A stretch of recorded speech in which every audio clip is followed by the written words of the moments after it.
بسم اللہ الرحمن الرحیم۔ حضرت سلمان رضی اللہ تعالیٰ عنہ کہتے ہیں کہ نبی کریم صلی اللہ علیہ وسلم نے شعبان کی آخری تاریخ میں ہم لوگوں کو واعظ فرمایا کہ تمہارے اوپر ایک مہینہ آ رہا ہے جو بہت بڑا مہینہ ہے، بہت مبارک مہینہ ہے۔ اس میں ایک رات ہے جسے شب قدر کہتے ہیں جو 1000 مہینوں سے بڑھ کر ہے۔ اللہ تعالیٰ نے اس کے روزے کو فرض فرمایا اور اس کے رات کے قیام کو یعنی تراویح کو ثواب کی چیز بنایا ہے۔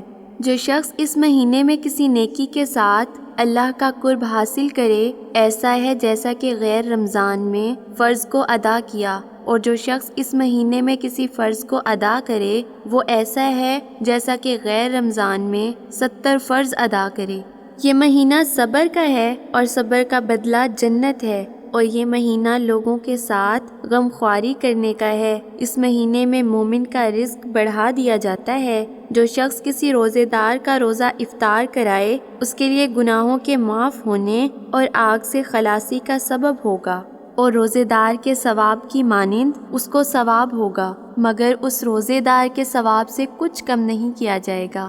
صحابہ رضی اللہ تعالیٰ عنہ نے عرض کیا کہ یا رسول اللہ، ہم میں سے ہر شخص تو اتنی وسعت نہیں رکھتا کہ روزے دار کو افطار کرائے، تو آپ صلی اللہ علیہ وسلم نے فرمایا کہ پیٹ بھر کھلانے پر موقوف نہیں ہے، یہ ثواب تو اللہ جل شانہ ایک کھجور سے کوئی افطار کرا دے یا ایک گھونٹ پانی پلا دے یا ایک گھونٹ لسی پلا دے، اس پر بھی مرحمت فرما دیتے ہیں۔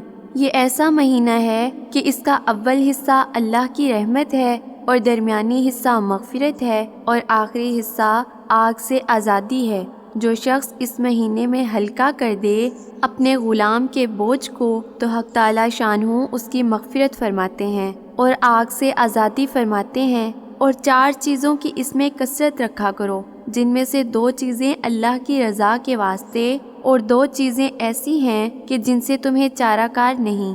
پہلی 2 چیزیں جن سے تم اپنے رب کو راضی کرو وہ کلمہ طیبہ اور استغفار کی کثرت ہے، اور دوسری 2 چیزیں یہ ہیں کہ جنت کی طلب کرو اور آگ سے پناہ مانگو۔